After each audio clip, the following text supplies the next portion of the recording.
corresponde estudiar esta noche. El tema número 3, templos del Espíritu Santo. Vamos a aprender esta noche acerca de esa gran verdad, que somos templos del Espíritu Santo. Bueno, hablar de este tema es algo muy importante porque nos va a hacer comprender también, bajo la óptica esta, la diferencia entre el antiguo pacto y el nuevo pacto. Porque en el antiguo pacto había un tabernáculo. Bueno, en el antiguo pacto quizás nosotros podemos hablar del tabernáculo de reunión, que fue el más emblemático de todos, o el tabernáculo de Moisés, como también se conoce, que fue construido, digámoslo así, con todos los lineamientos que Dios dio, y que era el que tenía quizás más detalles en cuanto a su construcción y en cuanto a lo que anunciaba. El tabernáculo de reunión que consistía en el lugar, en lo santo, el lugar santo, el lugar santísimo. También hablamos del tabernáculo de David, el cual dice la Biblia que en los posteriores días va a ser levantado, que se está levantando. Pero el punto es que en el antiguo pacto se necesitaba un tabernáculo para que la presencia de Dios habitara, para que el hombre se pudiera reunir con Dios. La razón por la que Dios mandó a hacer un tabernáculo fue porque necesitaba un lugar donde encontrarse con el hombre, donde reunirse con el hombre. Cuando usted mira la formación, la construcción del tabernáculo de reunión, usted se da cuenta que todo giraba alrededor del tabernáculo. Todas las tribus, las familias estaban ordenadas perfectamente alrededor del tabernáculo, de tal manera que cada familia, cuando salía de su tienda, lo primero que veía era el tabernáculo. Era lo primero que podían ver, porque todo giraba alrededor del tabernáculo, porque en el tabernáculo era donde se presentaba Dios. Era ahí donde se encontraba el hombre con Dios, sobre todo en el lugar santísimo, donde el sacerdote o el sumo sacerdote entraba, y donde habitaba la gloria de Dios y la presencia de Dios. Eso nos habla también de que el antiguo pacto tenía sus limitantes, como lo dice Hebreos, porque número uno, solo podía entrar a ese lugar una vez al año, y solo podía entrar el sumo sacerdote. El resto del pueblo tenía que quedarse afuera esperando que el sumo sacerdote saliera. Entonces resulta que en el nuevo pacto el Señor ya no necesita un tabernáculo hecho por manos de hombres. Tampoco, hermano, necesita un lugar donde habitar, hecho o construido por el hombre, sino que Dios decide en el nuevo pacto que nosotros seamos el templo donde la presencia de Dios habita.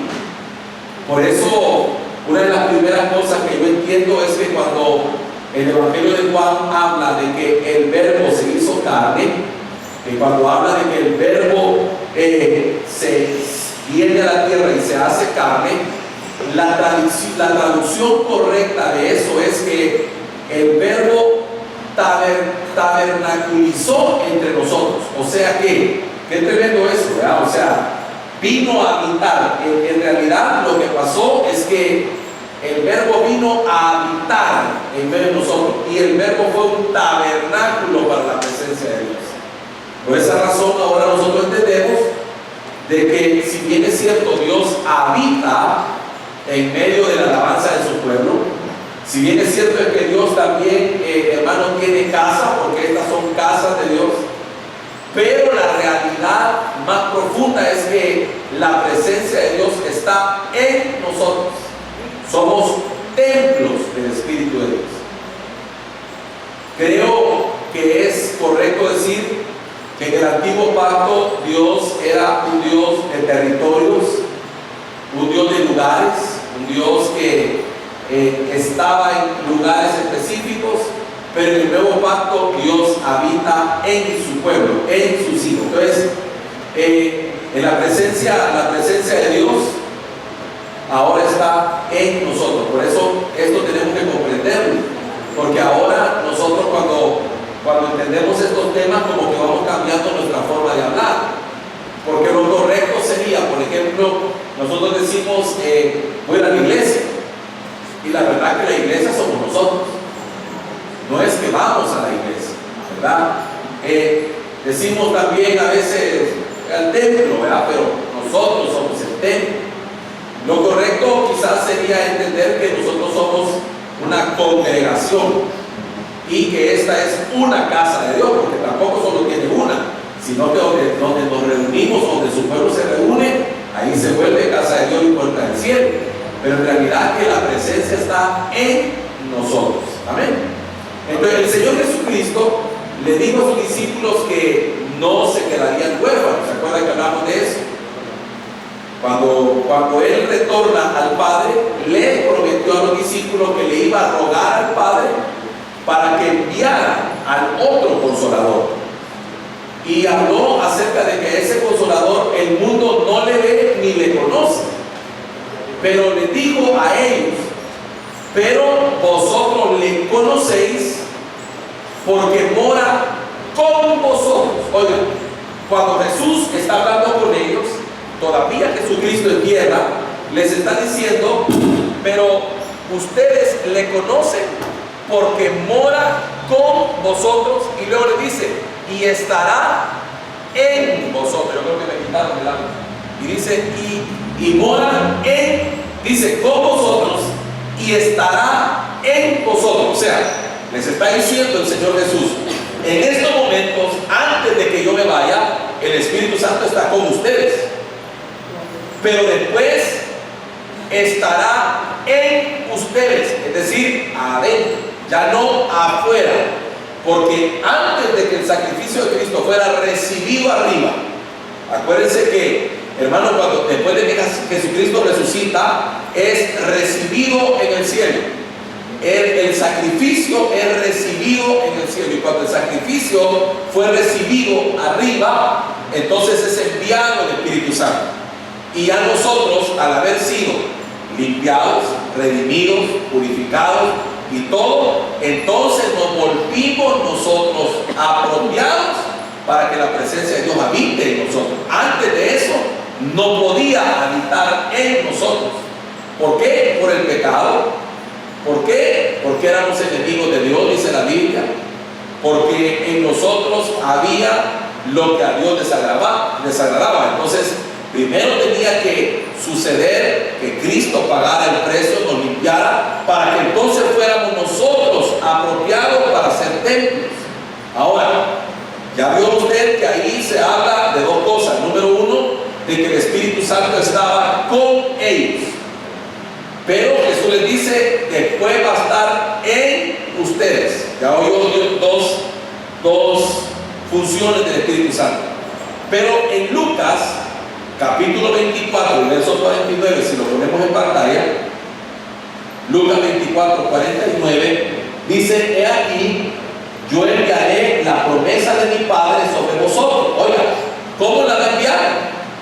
Sobre vosotros. Pero quedaos vosotros en la ciudad de Jerusalén hasta que seáis investidos de poder desde lo alto.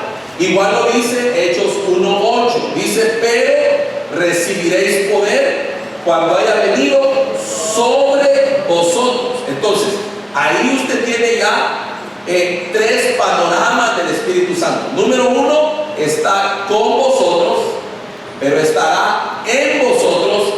Y luego dice: sobre vosotros. O sea, tres panoramas: con, en y sobre nosotros. Significa, hermano, que esas tres etapas, esas tres funciones o dimensiones, como hijos de Dios, las tenemos que vivir. ¿Por qué? Porque no nos podemos quedar solo con el Espíritu Santo con nosotros, porque esa es la etapa, ya vamos a ver, donde el Espíritu Santo nos está convenciendo, trabajando. La etapa de en nosotros es porque ya recibimos a Cristo y Él viene a nosotros y nos sella, pero hasta ahí está inconcluso. Necesitamos que el Espíritu Santo esté sobre nosotros. Entonces, la promesa era que vendría sobre ellos. O sea que se identifican tres operaciones o funciones que el Espíritu Santo ejerce con el escogido. Grábese esto: con, en y sobre. Amén. Usted tiene que tener las tres operaciones del Espíritu Santo en su vida. La iglesia de Cristo debe tener las tres operaciones del Espíritu Santo sobre su vida: con, en y sobre. Entonces, hablemos un poco de lo que es el Espíritu Santo con nosotros. Cuando una persona ha sido escogida por Dios para salvación, es el Espíritu Santo el que trabaja con ella. Es decir, es el Espíritu Santo el que trabaja o opera con esa persona. Todavía esa persona no es convertida, todavía esa persona no ha recibido a Cristo, todavía esa persona no ha conocido al Señor, pero como ha sido escogida, yo quisiera usar el término predestinada, entonces el Espíritu Santo es enviado para trabajar, para operar con ella, de manera que tiene como objetivo convencer a esa persona de pecado y hacerle sentir la necesidad de Dios. Entonces, por eso es que Jesucristo en Juan 16:8 habla de que el Espíritu Santo convencería al mundo de pecado, justicia y juicio. Usted no pudo haber tenido conciencia de pecado hasta que el Espíritu Santo lo convenció. Usted no pudo haber, hermano, tenido conciencia de que necesitaba a Dios, no de Dios. Porque hay gente que dice: yo necesito de Dios. Pero usted y yo nos dimos cuenta que no necesitábamos de Dios, sino que necesitábamos a Dios. Son dos cosas distintas. Por eso es que hay gente, hermano, que solo anda buscando de Dios, pero no anda buscando a Dios. Buscar de Dios es buscar la respuesta, buscar el milagro, buscar la solución, buscar que Dios le ayude, pero no compromiso. Buscar a Dios es comprometerse con Él, y eso solo el Espíritu Santo lo puede hacer en nosotros. Entonces, es un trabajo que se ejerce, o que el Espíritu Santo ejerce, por una diversidad de medios que Él dispone. Obviamente, el Espíritu Santo dispone de cualquier cantidad de recursos para lograr convencernos y trabajar con nosotros. Y esa obra del Espíritu Santo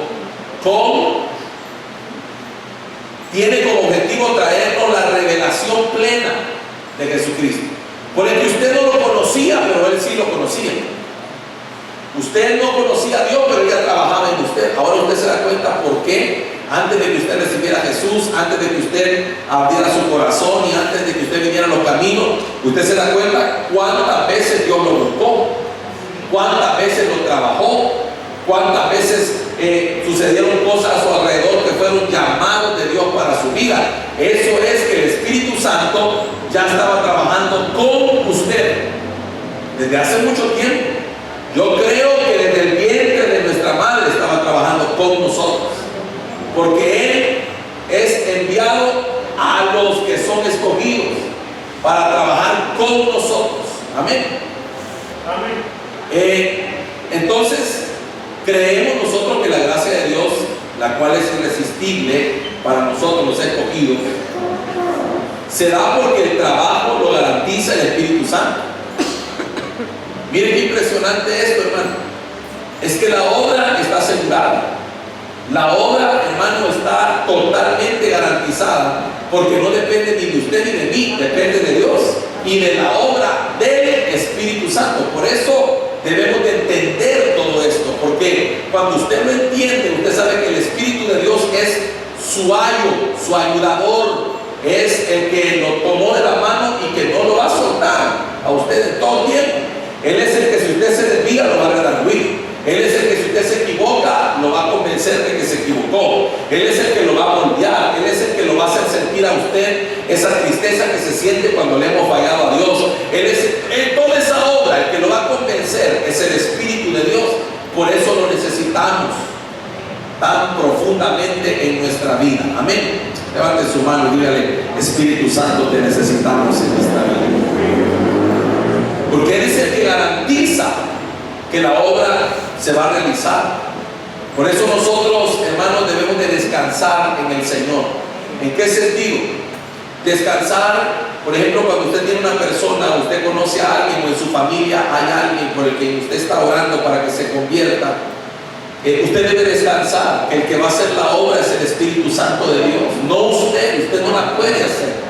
Usted no puede convencer a nadie, usted no puede cambiar a nadie. Lo más que usted puede hacer es dar un consejo, lo más que usted puede hacer es hacerle el llamado, lo más que usted puede hacer es darle testimonio, pero usted no lo puede cambiar, usted no lo puede transformar, usted no lo puede, hermano, de ninguna manera lo puede hacer, pero el Espíritu Santo de Dios sí lo puede hacer y lo va a hacer. Entonces, como lo va a hacer, descansemos en Él, como lo hizo con nosotros, hermanos. Y mire, hermanos, ¿cuántos de nosotros realmente se acuerdan antes de que éramos creyentes? ¿Cuántos tuvieron la experiencia que los invitaban a cosas de Dios y no querían nada?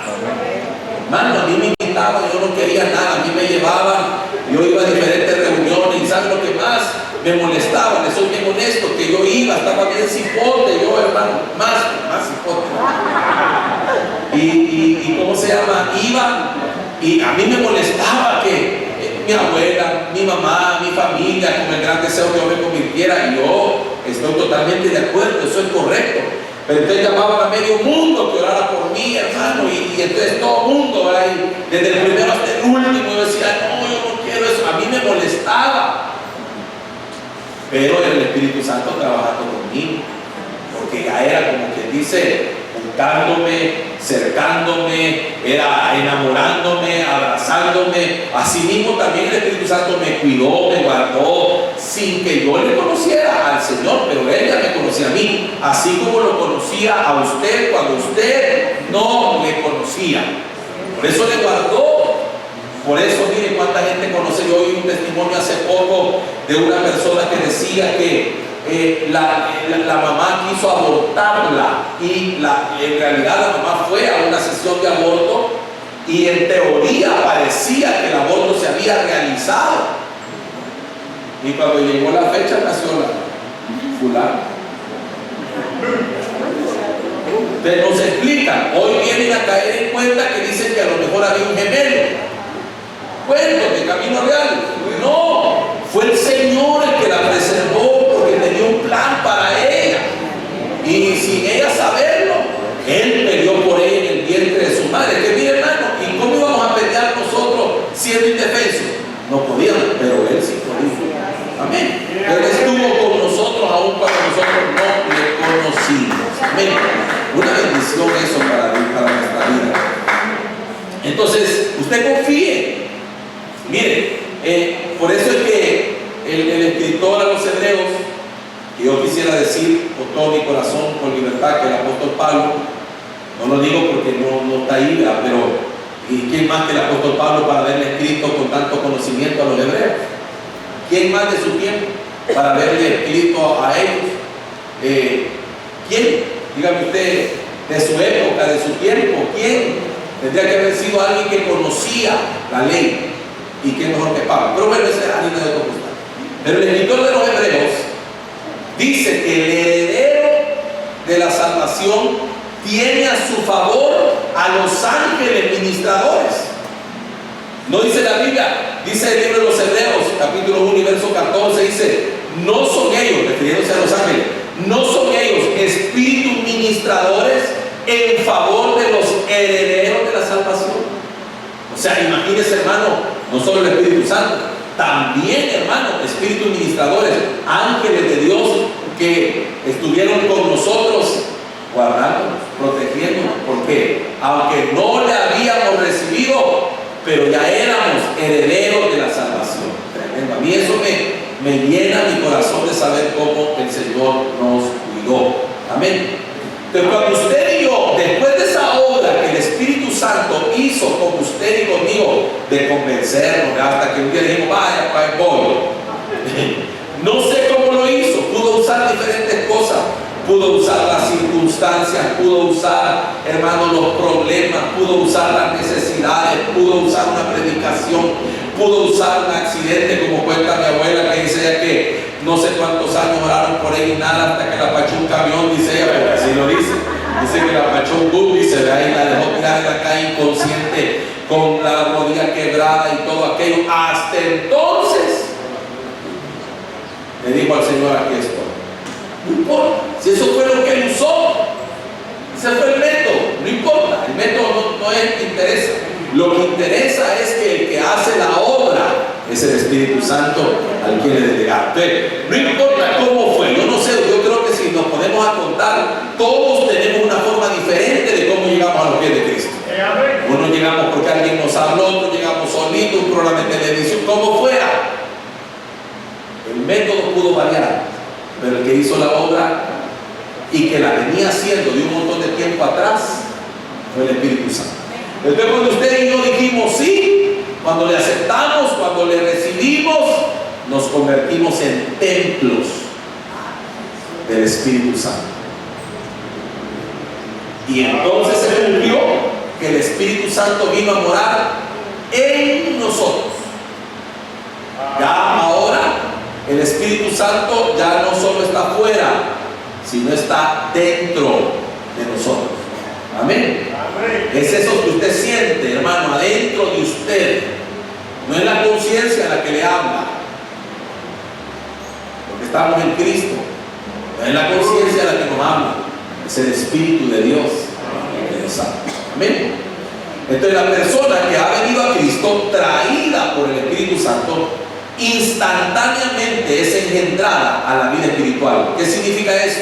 Significa que la Biblia dice que en otro tiempo estábamos muertos en delitos y pecados, pero que Él nos dio vida juntamente con Él. Que el espíritu que estaba muerto vino a vivir, vino a la vida. O sea que nosotros ya experimentamos la primera resurrección. ¿Están conmigo acá?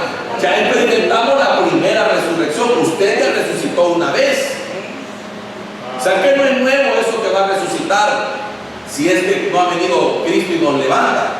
Si morimos o si dormimos, mejor dicho, nos van a resucitar otra vez, porque ya nos resucitaron la primera vez, porque estábamos muertos, el Espíritu Santo nos dio vida. Entonces el Espíritu Santo ya no está con nosotros, sino en nosotros, morando en nuestra vida, constituyéndose así en templo y morada del Espíritu Santo, lo que dice 1 Corintios 6:19, lo vamos a ver en pantalla para que usted lo tenga bien claro, lo que dice la Escritura. 1 Corintios 6:19, a ver, sí, 6:19. 1, 2, no.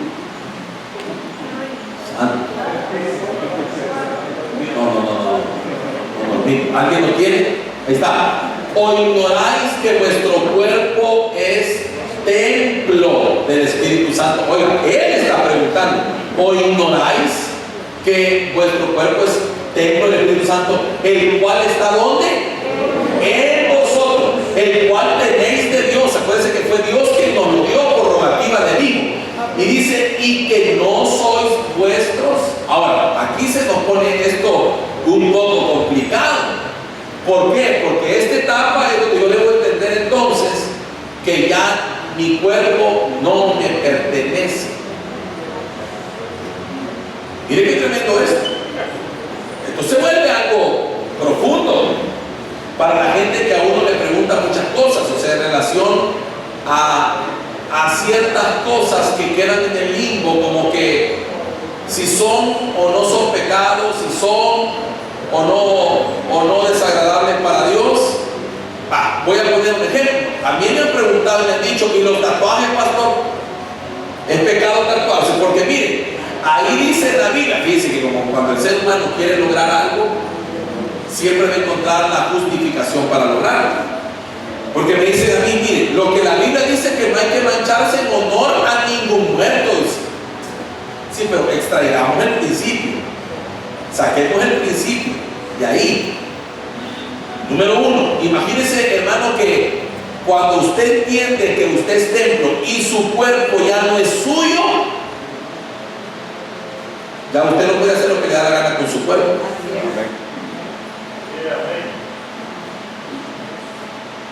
Ya no se trata si le gusta o no le gusta tatuarse. Ya no le gusta si le gusta o no, si quiere o no quiere tal cosa. Ahora depende de él. Ahora, veámoslo claro. Y si usted viniera, supongamos que este es el templo, hablemos de este lugar físico, la casa de Dios. ¿Cómo viera usted, hermano, que el templo lo empecemos a manchar?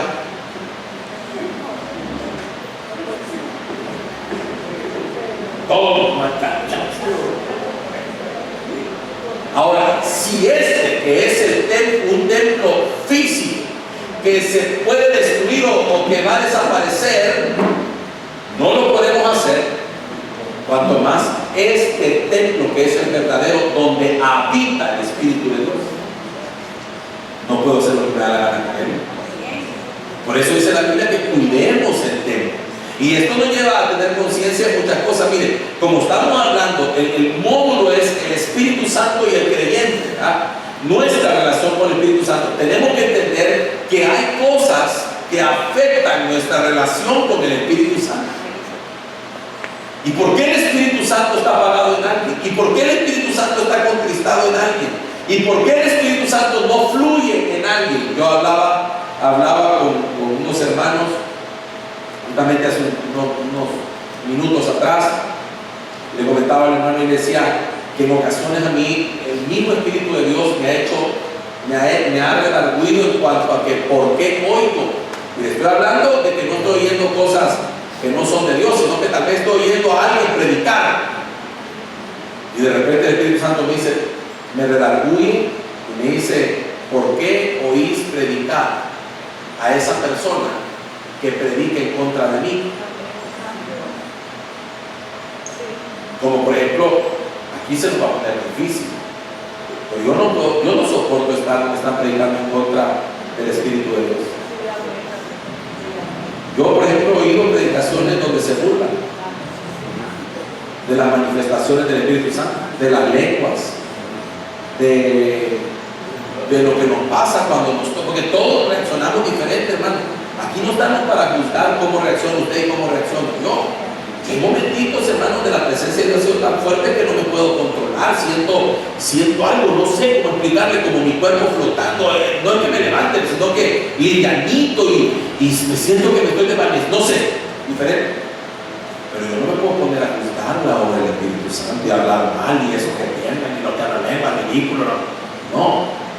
Y cuando oigo eso, yo siento que el Espíritu de Dios me dice, ¿por qué oís a lo que me ofende?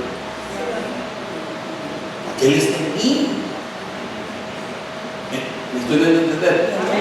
Ahora usted entiende que, vaya, usted es este vaso. Le voy a poner un ejemplo. Usted es este vaso.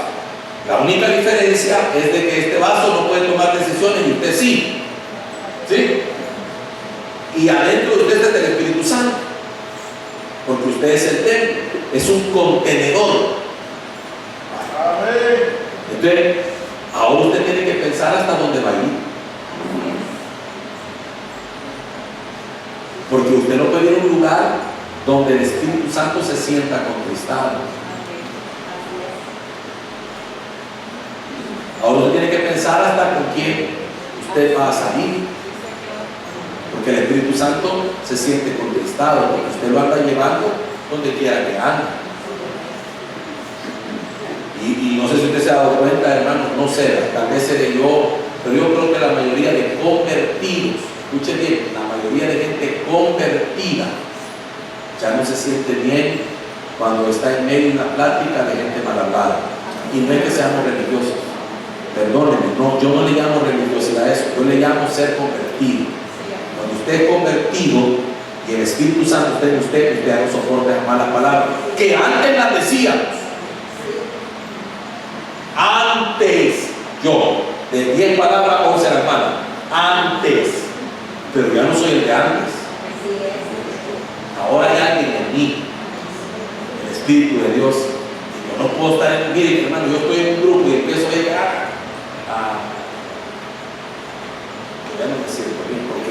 entendido este principio. Diferente es que yo les esté predicando, que Dios me ha mandado a predicarles, pero ahí quien lleva la batuta de la conversación soy yo. Pero estar participando de una cosa que no abona, no, o sea, ya no, ahora entiendo que ya no, mi cuerpo no es mío, yo ya soy de Él, me compró, y como me compró habita en mí. Ahora, hermano, hasta el tema de entender que nos debemos cuidar nuestra salud, ya no solo porque me tengo que cuidar. Quítese eso de la cabeza, usted no es que se tenga que cuidar, tiene que cuidar el templo. Ya no es que se cuida usted, sino que ahora cuida el templo. Porque cuando yo digo me tengo que cuidar, tengo opciones, pero cuando yo tengo que cuidar el templo, ya no la tengo. Ley tengo que cuidar, ¿verdad? Entonces entiendo que Juan 14:23, si me lo ponen ahí, dice: respondió Jesús y le dijo: el que me ama, mi palabra guardará, y mi Padre le amará, y vendremos a Él y haremos morada con Él. Tremendo eso.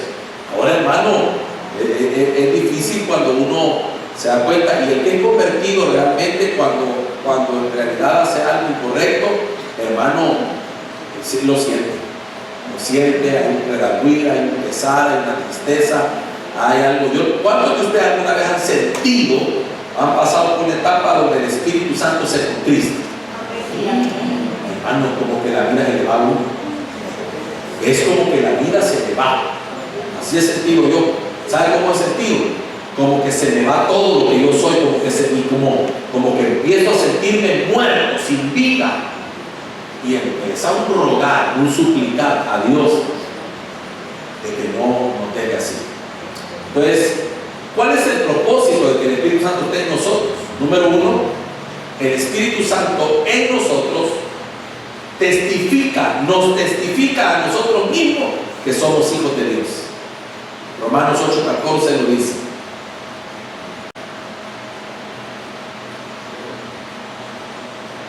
Porque todos los que son guiados por el Espíritu de Dios, estos son hijos de Dios. Para que anhelemos la santidad. No podríamos vivir en santidad si no fuera el Espíritu Santo el que nos lo estuviera exigiendo. Hermano, no nos engañemos. La santidad no es un conjunto de reglas que cumplimos. La santidad es una demanda del Espíritu Santo en nosotros. Y nadie que no tenga el Espíritu de Dios puede vivir en santidad. Porque la naturaleza del hombre es caída, hermano. Puede guardar apariencias, pero por dentro es otra cosa. Solamente el Espíritu Santo nos conduce. Dice la Biblia que Él nos cela. El Espíritu de Dios es el que te está diciendo: guárdate. ¿Qué es eso que estás haciendo? Apagar la televisión, quita ese programa,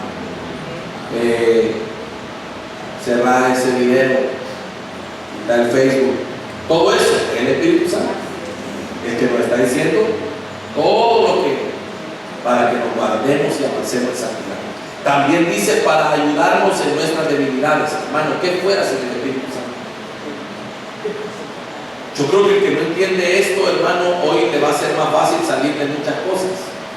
Porque a veces luchamos por salir de algo, pero no entendemos que no vamos a salir en nuestra fuerza. Si pudiéramos salir en nuestra fuerza, ya lo hubiéramos logrado. Vamos a salir con la ayuda del Espíritu Santo. Por eso es necesario, y lo decimos todo el tiempo, es necesario traer nuestras debilidades a los pies de Cristo. Es necesario decirle: Espíritu Santo, ayúdame en esta debilidad. Espíritu de Dios, fortaléceme. Es que mire, hermano, y si no, ¿para qué lo enviaron? ¿Cuántos de ustedes han luchado con algún área de su vida sin ver resultados? A ver, levánteme la mano. Porque luchamos en nuestras fuerzas. Amén. Mire, cuando dejamos de luchar en nuestra fuerza y le rendimos al Espíritu Santo, todas las cosas cambian. Pero eso pasa por entender que el control ya no lo tenemos nosotros, sino que lo tiene Él. Espíritu Santo, yo someto esta área delante de ti. Espíritu Santo, yo someto esta situación, yo no, ya luché, ya fui derrotado varias veces por tratarlo yo. Porque, hermano, la voluntad, como dice, hay gente que se equivoca y dice, es que yo tengo fuerza de voluntad, dice la gente. Ay, Dios mío. Eso para un día, 2 días. Pero eso es como remendar algo, hermano. El Espíritu Santo no quiere remendar nada, Él quiere renovar. O sea, Él el que produce. Por eso es que, mire, con algo tan sencillo, yo entendí hace mucho tiempo cuando luchaba y luchaba por controlar de alguna manera el tema de mi alimentación. ¿Cuánto tiempo duraba? Una semana. ¿Cuánto tiempo duraba? 15 días, no más. Lo más. Y volvía a lo mismo. ¿Por qué? Porque, ¿saben dónde parte el asunto? Parte de esta premisa, que si lo hubiera logrado, yo me hubiera envanecido. Pero como no lo logré yo, sino el Espíritu Santo en mí, Él ha sido glorificado. Porque yo puedo decir con toda libertad, no, hermano, no, si no soy yo, hermano, sino el Espíritu Santo en mí. Amén. Luego dice que para que vivamos una vida espiritual. Qué lindo eso. Nadie puede ser espiritual sin el Espíritu Santo. Es que la razón por la cual nos llamamos espirituales es porque el Espíritu Santo habita en nosotros y porque hay espíritu en nosotros, el soplo de vida, el cual estaba muerto pero ahora está vivo porque el Espíritu Santo le dio vida, porque Cristo le dio vida. Entonces ahora somos espirituales. Por eso Gálatas capítulo 5 y verso 16, veamos lo que dice. Digo, pues andar como andar en el espíritu y no satisfagáis los deseos de la carne. Sigamos. Porque el deseo de la carne es contra el espíritu y el del espíritu es contra la carne. ¿Y estos qué dicen? Para que no hagáis lo que quisierais. Miren, ahí está representada una batalla, una lucha. La carne. ¿Qué es la carne? La naturaleza humana. Se opone o lucha contra el espíritu. Imagínense qué tremendo, hermano, desde cuándo venimos viendo esa batalla. Eso lo podemos ver representado en Jacob y Esaú en el vientre, y lo podemos ver, hermano, clarísimo, ¿verdad? En esos ejemplos donde vemos a un Caín y una Abel, ¿verdad? También donde vemos a uno carnal y al otro espiritual. Decir, hermano, esta es una lucha que no termina hasta el día que seamos glorificados. Una parte, vea, el Espíritu Santo está ayudando para que una parte de usted quiera lo espiritual, la otra quiera lo carnal, ¿verdad? Por eso es que a usted le cuesta, hermano, mire, y a mí también, a todos nos cuesta luchar en ciertas áreas. Por eso nos cuesta levantarnos de madrugada a orar, por eso nos cuesta ayunar, por eso nos cuesta, hermano, y podría seguir diciendo un montón de cosas. ¿Por qué? Porque la carne no quiere nada de eso. La carne lo que quiere es dormir, la carne quiere comer, la carne quiere placer, la carne quiere todo eso. Y el Espíritu Santo nos llama a donde, mire qué tremendo, hermano, mírenlo desde este punto de vista. Mírenlo desde este punto de vista. Dice la Biblia que Jesucristo, hermano, desciende al Jordán para ser bautizado por Juan. Y dice que cuando el Espíritu Santo desciende sobre él, hermano, dice la Biblia después, y Jesús, lleno del Espíritu Santo, fue llevado por el Espíritu al desierto. ¿Quién quiere ir al desierto? Nadie. Pero el Espíritu lo llevó ahí. Es que es el Espíritu el que nos lleva. Y es que el desierto no es un mal lugar. El desierto es un lugar de comunión con Dios. Por ejemplo, le voy a poner un ejemplo. Una de las características o una de los significados de la palabra desierto es lugar solo, lugar desolado, o sea que no hay otra alma ahí. Pero mire, para nosotros puede ser algo difícil. No, pero el Señor me tiene un gran desierto. Pero ahora voy a hacer una pregunta. ¿Cuántos casados hay aquí? Levánteme la mano.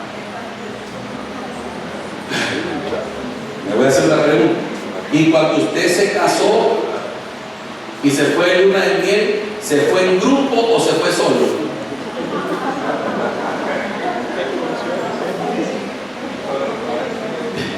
Imagínese usted, hermano, que el día de la boda, usted, el gran fiestón y todo, vaya, no vamos a poner una miel, véngase unos días con nosotros. Nada, hermano, los novios en el momento quieren salir volando porque quieren estar solos. Y para ellos es emocionante estar solos. ¿Y por qué para nosotros no es tan emocionante? ¿Sabe por qué? Porque Dios nos lleva al desierto, o el Espíritu nos lleva al desierto cuando nuestro amor por Él ha menguado y nos lleva para volvernos a enamorar. Cuando ha bajado la pasión, cuando ha bajado la búsqueda, cuando ha bajado el amor, cuando ha bajado la entrega, cuando ha bajado el compromiso, el Espíritu Santo dice no, ¡pum! Llévelo al desierto, porque ahí va a estar a solas con papá y se va a volver a enamorar, y ahí le hablaré el oído, le hablaré al corazón y le haré oír mis palabras. Ese es un cortejo de Dios. Recuérdese que el oír las palabras es besos al oído. Lo besaré con besos de mi boca. Eso es lo que está diciendo el Padre, te voy a volver a enamorarte. Pero ¿quién hace eso? El Espíritu Santo. ¿Usted cree que a uno se le ocurrió decir, mira Señor, yo siento que estoy bajando, llévame un ratito a solas contigo? ¿Qué, hermano? La carne lo que quiere es seguir la fiesta que lleva. La carne quiere placeres, la carne quiere gustos, pero el Espíritu Santo en nosotros es el que nos ayuda a pelear la batalla. Es el que te dice, mira, debes de orar, debes de ayunar. Dicho sea de paso, deberíamos de ayunar una vez por semana. Mínimo. Dejarlo establecido. Cada quien es el día que, pero una vez a la semana debería ayunar. Eso nos va a ayudar a tener disciplina espiritual. Bueno, para también impugnar el pecado mediante la tristeza que es, según Dios, para arrepentimiento. Significa que es el Espíritu Santo el que nos hace sentir esa tristeza tan tremenda, que cuando le hemos fallado a Dios, hermano, qué feo se siente. Porque el que me diga que no le falla a Dios, hermano, tal vez hay niveles, pero el que me diga que no le falla a Dios y que no se equivoca, yo lo iría a pellizcar para ver si todavía tiene carne. Porque para ya no fallarle al Señor, hermano, de verdad, el apóstol Pablo, ¿quién de nosotros tiene la estatura de Pablo? Y él dijo, miserable de mí, ¿quién me librará de este cuerpo de pecado y de muerte? Y él dice, lo bueno que quiero hacer no hago, y lo malo que no quiero hacer, eso hago. ¿A qué se refería? Yo no sé, porque no estoy aquí para juzgarlo, así como no lo voy a juzgar a usted, porque yo me conozco aquí. Pero qué tremendo es cuando el Espíritu Santo te equivocaste. Mira cómo le hablaste a la hermana, mira cómo contestaste, mira. Todo eso que usted y a mí nos dicen, ¿verdad? Qué tristeza se siente. Malo que ya tenemos un tiempo caminar en el Señor y con tanta palabra del Señor. No. Y a estas alturas de mi vida no puede ser. Pero eso es lo que el Espíritu Santo hace en nosotros. ¿Para qué? Para llevarnos al arrepentimiento. ¿Qué fuera sin Él? Y luego para revelarnos más de Dios, más de Cristo y más de su palabra. 1 Corintios 2:10 que dice,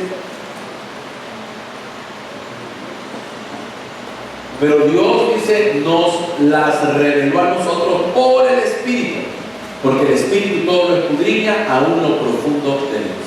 Si el Espíritu Santo no nos revelara, no fuéramos nada. Por eso cada vez que oramos al Padre, hermano, cuando vamos a escudriñar la palabra, Padre, te pedimos, te rogamos, te suplicamos que nos des un espíritu de revelación y sabiduría, que sabemos que eso es parte del Espíritu Santo, obra del Espíritu Santo. Danos un espíritu de revelación y sabiduría para conocerte más. Señor, ilumina los ojos de nuestro entendimiento. ¿Por qué? Porque sin Él no somos nada. Es que la Biblia no se puede conocer desde la razón. Hay mucha gente que se sabe la Biblia de memoria, pero sin revelación. Sin revelación la Biblia no funciona. Acuérdense que la revelación, por decirlo así, es la parte que a usted se le hace vida. Es la parte que usted entiende y practica y vive. Ese es el rema para nosotros. Lo demás son logos. Como un montón de gente, como el médico que dice fumar es malo, pero con la cajetilla en la bolsa. Para él esa es una información, pero no una revelación. Y lo que en realidad cambia es el rema, lo que nosotros vivimos. Entonces, el sello del Espíritu Santo, del cual nos habla el apóstol Pablo, está considerado dentro de esta función. O sea que cuando el Espíritu de Dios viene a morar en nosotros, también nos sella. Somos sellados. Acuérdense que el sello y el bautismo son dos cosas diferentes. El sello es propiedad, es compra. El sello es pertenencia. ¿Nos sellan para qué? Para el día de la redención. ¿Nos sellan para qué? Para el día del arrebatamiento. ¿Nos sellan para qué? Para el día de la resurrección de los muertos. Nos sellan para propiedad de Dios. Quien no tenga ese sello, es decir, que no tenga el Espíritu de Cristo, no es de Él. O sea, el que no está sellado no le pertenece. Por eso a mí me preocupa, hermano, algunos pensamientos o algunas ideas doctrinales, como por ejemplo la de Jesús solo, o solo Jesús, donde el Espíritu Santo no entra, y yo me pregunto, ¿y quién nos va a sellar? Para el día de la redención. Y entonces, ¿quién va a hacer todo esto que hablamos? ¿Quién va a hacer la obra? Tremendo. Entonces, necesitamos entender que cuando Él viene a nosotros, Él nos sella. Usted y yo estamos sellados. Miren qué tremendo esto. ¿Por qué? Porque el sello es algo importante. Fíjense que dice la Biblia también que el anticristo va a sellar a los suyos con un número. Lo va a sellar. Y resulta que el que no tenga el sello no va a ser reconocido como parte del hotel. Ahora nosotros también necesitamos tener el sello. Porque si usted y yo tenemos ese sello, somos reconocidos como de Él, como de Cristo, como de Dios. Entonces, un cristiano verdadero, primeramente es sellado con el Espíritu Santo cuando creyó. Desde el día que usted creyó en Cristo Jesús como su Señor y Salvador, no el día que usted repitió la oración, sino el día que creyó. Porque algunos la repitieron sin creer y posiblemente creyeron después del día cuando creyó. Porque son días distintos, ¿verdad? Bien distintos. De ese día usted fue sellado, ya le pertenecimos, fuimos comprados a precio de sangre. Ahora, el apóstol Pablo interrogó a los discípulos que estaban con Apolo si habían recibido al Espíritu Santo después de que creyeron. Como no sabía nada al respecto, les compartió la doctrina completa y oró por ellos para que recibieran al Espíritu Santo. En Samaria, Felipe predicó a Cristo y muchos creyeron. No obstante, fue necesario que Pedro y Juan vinieran a Jerusalén para que oraran por los nuevos creyentes con el propósito de recibir el bautismo del Espíritu Santo. Es tremendo entender, hermanos, que una cosa es creer y tener al Espíritu Santo en nosotros, y la otra es el paso que sigue. Entonces, como habitación, mírenme esto, como habitación del Espíritu Santo, nosotros, al igual que el tabernáculo del Antiguo Testamento, estamos compuestos por tres partes. Primera de Tesalonicenses capítulo 5, verso 23. Es un verso que usted debe conocer a profundidad. ¿Por qué? Porque esto le va a desarmar argumentos tremendos. Mire, Primera de Tesalonicenses capítulo 5, verso 23 dice: y el mismo Dios de paz os santifique santifique. ¿Por qué dice? Y todo vuestro ser. ¿Cuál es vuestro ser? Alma, cuerpo. Diga conmigo, espíritu, alma y cuerpo. Sea guardado irreprensible para la venida de nuestro Señor Jesucristo. Entonces, no hay tales de que solo el espíritu, ni tampoco solo el alma, también el cuerpo. Las tres cosas tienen que ser guardadas irreprensibles. Tienen que estar en cuanto, en santidad, las tres cosas. Ahora, igual a eso, o en ese mismo orden, significa que aquel tabernáculo tenía tres lugares. Tenía los atrios, que es el cuerpo, el lugar santo, que es el alma, y el lugar santísimo, que es el espíritu. Es necesario entender eso. ¿Por qué? Porque es en el lugar santísimo donde está la revelación.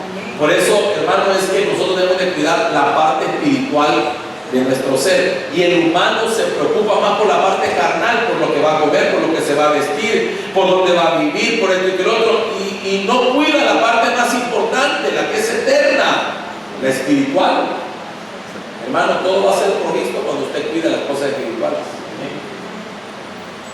Entonces, el sumo sacerdote entraba al lugar santísimo para ofrecer la expiación por el pueblo una vez al año, con todos los detalles instituidos por Dios, en el orden debido. De lo contrario, era fulminada por la misma presencia de Dios. Amén. Ahora, miren qué interesante esto que vamos a tocar ahorita. ¿Por qué es necesario entender esto doctrinalmente? El tema del templo del Espíritu Santo. El enemigo no puede entrar y poseer, oiga la palabra, poseer a un cristiano verdadero. O sea que un verdadero cristiano no puede ser poseído. Ya le voy a explicar el término poseído. Aunque el enemigo puede operar ligando o poniendo ataduras en el alma, pero no poseerlo. Es que una posesión es diferente a una ligadura, a un estorbo, a una atadura que puede llegar a la vida de un creyente por alguna puerta que éste abrió. Miren, entender estos temas nos hace libres. Es que cuando usted entiende, hermano, que el Espíritu Santo está en usted, usted es templo del Espíritu Santo. Él está en usted. Usted es un cristiano verdadero, yo soy un cristiano verdadero, que vivimos deseando, anhelando agradar a Dios. Entonces el enemigo, hermano, no puede poseernos. Y si no abrimos puertas, tampoco puede poner ligaduras ni ataduras. ¿Por qué? Porque somos de Él, somos de Dios. El enemigo no puede poseer lo que es de Dios. Amén. Pastor, y entonces, ¿por qué a veces liberamos gente creyente? Porque abren puertas. Porque abren puertas. ¿Qué tipo de puertas, pastor? Si nos ponemos a hablar de eso, pero generalmente es pecado. O hay otras puertas que la gente no interpreta como pecado, pero son puertas. Por ejemplo, le voy a poner una sencilla para que usted entienda. Si un cristiano se sienta a ver películas de terror, va a terminar endemoniado. ¡Pum! Aunque me venga a decir que alaba, que le va a terminar endemoniado.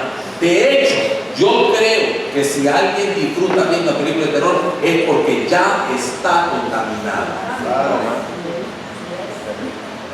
¿Por qué? Porque las películas de terror son culto a Satanás.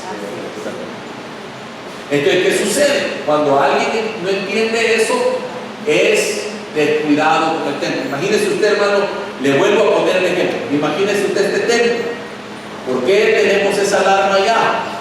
¿Por qué tenemos un portón que dejar cerrado? ¿Por qué hay candados? ¿Por qué antes de cerrar revisamos que todo quede cerrado? ¿Por qué? Porque sabemos que hay enemigos. Y hay que dejar cerrados los portillos. Hay que dejar aseguradas las cosas. Si eso lo hacemos con este templo, ¿cómo no lo vamos a hacer con este templo? Si usted le abre una puerta al enemigo, el enemigo, hermano, no solo mete el pie, el enemigo se mete él con toda su familia. Porque él aprovecha cualquier hueco. Por eso debemos tener cuidado. Ahora, si usted vive, se guarda, miraré mis ojos, miraré mis manos. ¿Quién se presentará delante de Dios? Dios, hermano, el puro de corazón. Todo eso tiene que ver con la santidad. Por eso el enemigo, hermano, no puede entrar ni poner ataduras, ni ligaduras, ni estorbos en el que no abre puerta. Pero el que abre puerta hay que estar lidiando. Amén. Entonces, fíjese, no puede poseer. Por eso cuando a mí me dicen, mira, ahí, bien que el hermano X está poseído. Yo le digo, no es hermano, si está poseído no es hermano. Hay que llevarlo a que acerque a Cristo primero. Es que poseído, la palabra poseído es totalmente controlado. Son esos casos que usted llega y la persona no está, sino que lo recibe a usted el diablo.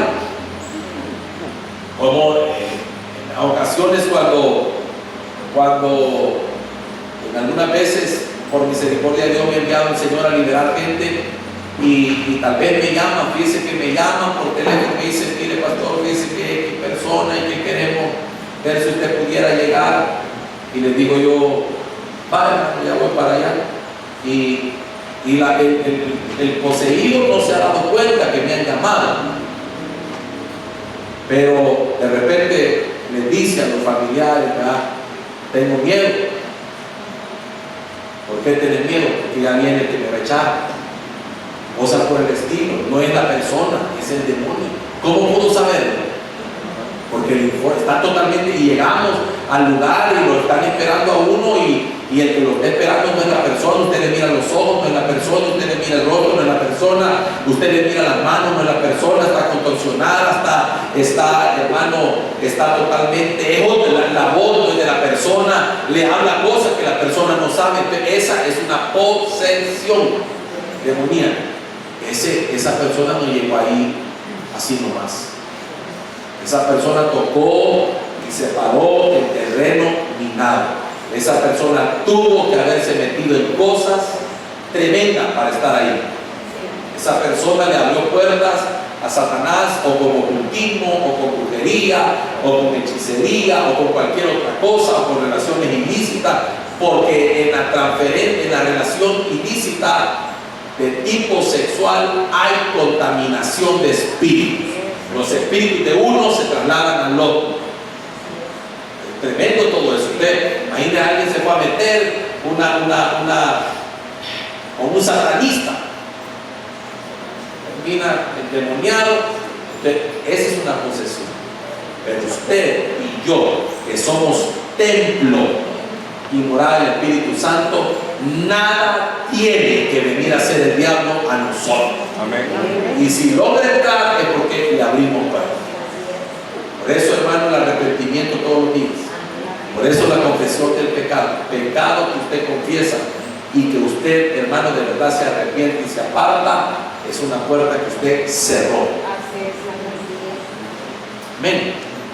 Ahora, sí puede poner ataduras en el alma al que abre puerta. Por ejemplo, Pedro le dio lugar al enemigo en sus sentimientos.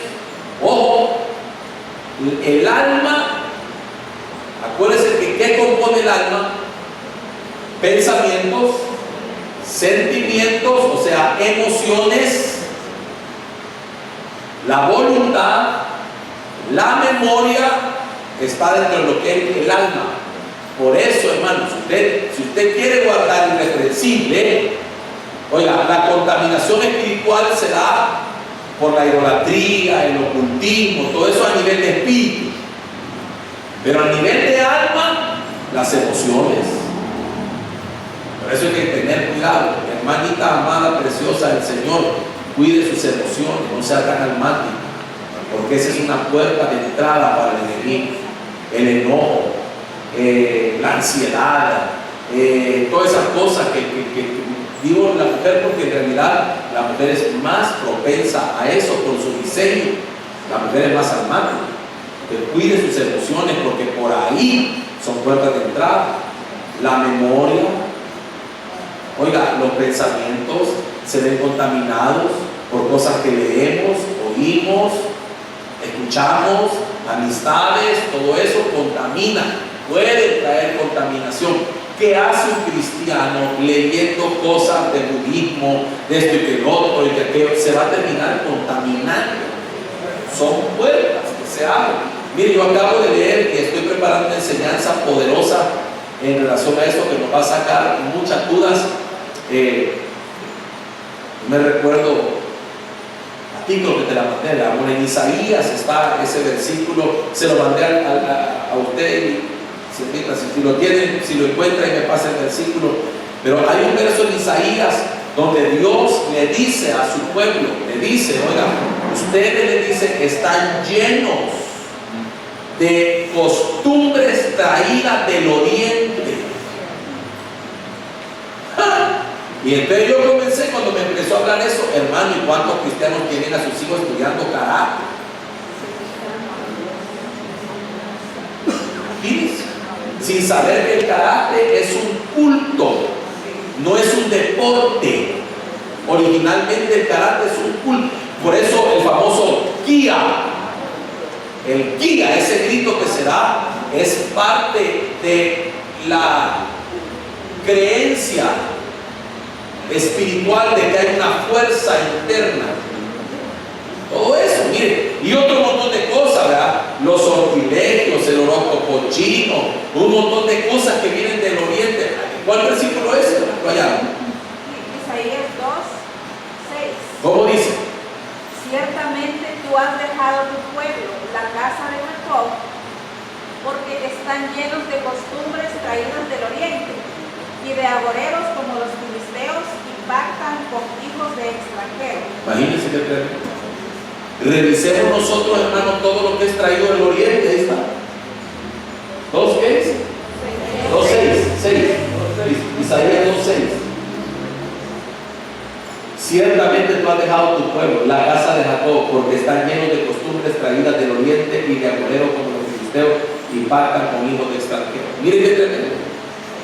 Y yo he conocido, hermanos, casas de gente creyente que ponen los elefantes dándole la espalda a la puerta porque dicen que eso es suerte, eso, hermano, todo eso viene del oriente. Entonces esas son costumbres orientales y todo eso contamina, trae. Entonces son puertas abiertas para cosas del oriente. Entonces después nos preguntamos, ¿y por qué, pastor? Mire, ¿qué será que me pasa? Ah, está todo eso.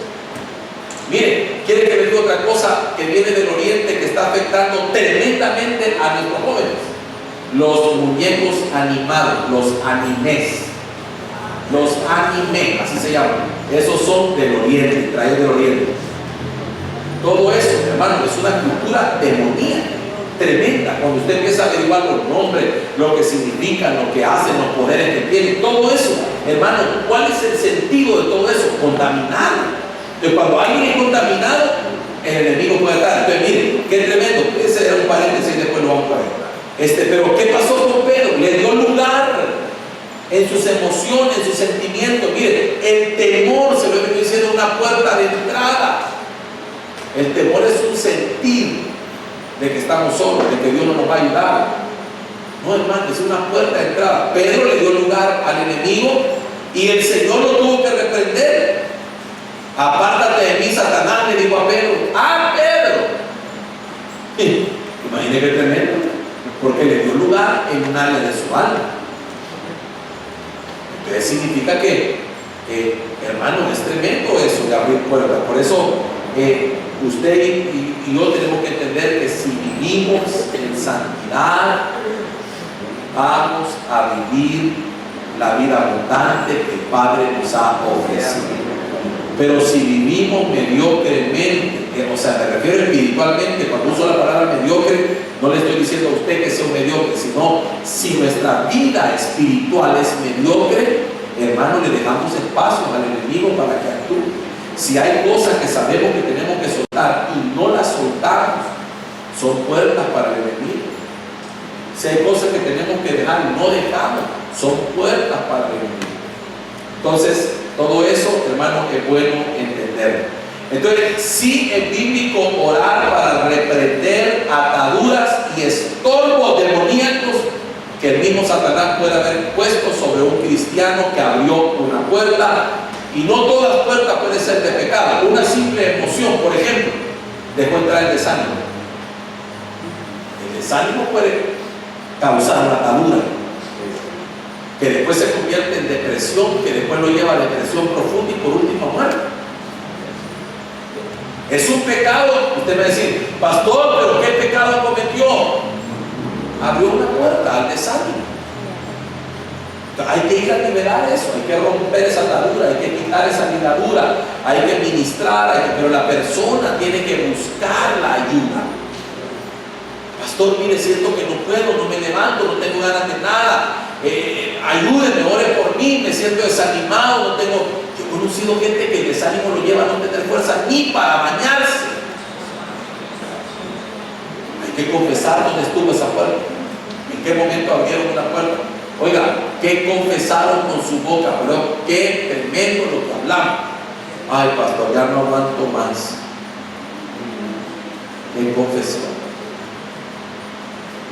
Está confesando cosas que la Biblia no lo dice. Todo lo puedo en Cristo que me fortalece. Amén. Eso es Biblia. ¿Ya? Cosas que confesamos, ¿verdad? Me voy a morir. Ya no se queda. Muy novelero, ¿verdad? Cuando dejen de ver novelas van a dejar de hablar así. Porque en la novela se ha pegado usted que los de la novela por media cosita y lo primero que sale es la musiquita aquella, y la persona que le da soponcio y que es la novela. Hace un montón de cristianos, hermano, que media cosita ya oyen la musiquita que y ya están desmayados en la cama y digo yo, Padre Santo. Y la Biblia dice, sufre penalidades como buen soldado de Jesucristo. Y la Biblia dice, hermano, cosas como esfuérzate y sé valiente, no temas ni desmayes porque yo estaré contigo todos los días de tu vida. Cosa tremenda, porque nos previene de abrir esas puertas. No confesemos mal para no vivir mal. Cuando un cristiano descuida su vida espiritual, el enemigo se aprovecha de su alma.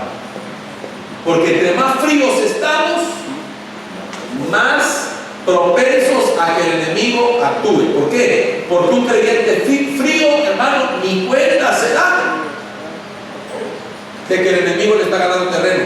Los hábitos pecaminosos, los estorbos, las ligaduras de diferentes índoles. Todo eso hay que reprenderlo en el nombre de Jesús para la liberación completa del alma. ¿Se ha fijado que cuando uno está bien lleno del Espíritu Santo, hermano, uno anda con pies de seda? Uno anda lleno, hermano, del Espíritu Santo. Anda uno con la orejita bien atento ahí a lo que está pasando, y uno detecta rápido las trampas del enemigo, y uno dice, no, eso yo no lo quiero, y que vamos a tal parte, no, ahí ya no. Pero que ya vez alguien se enfríe, hermano, después ni pena le da andar a la discoteca, habiendo sido creyente. ¿Cuántos conocemos así, hermano?